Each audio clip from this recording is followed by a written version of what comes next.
repeated attacks on the way the netroute's data have resulted in huge amounts of traffic being hijacked, a net monitoring company has said. Renesys said it had uncovered the mass hijackings as part of its day-to-day monitoring of global net links. Data to and from finance firms, net phone services and governments had been rerouted during the attacks, it said. On more than 60 days in 2013, Renesys said it had seen large chunks of data go astray from its usual routes. So far it was unclear who orchestrated the redirecting of the traffic or why it had been done, wrote Renesys technology boss Jim Cowie on a blog about the company's findings. The companies involved had been told about what had happened to their traffic, he added. No malice. Unlike other attacks that simply divert all traffic so it never reaches its intended destination, the incidents reported by Renesys simply changed the route the traffic took to its final destination. In some cases this had involved traffic that should only have taken a short hop across a U.S. city, traveling halfway round the world before being delivered to its intended destination,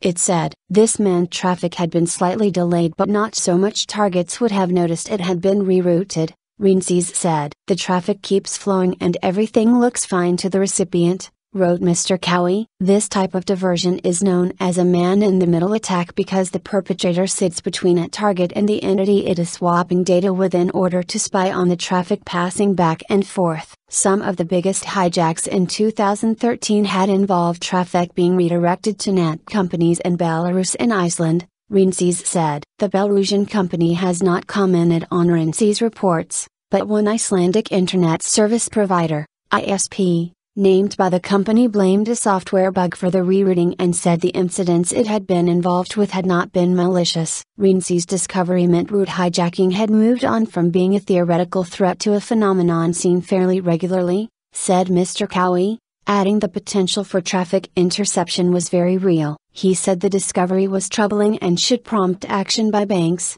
credit card companies and government agencies to start monitoring their view of global net traffic to spot when hijacks occurred.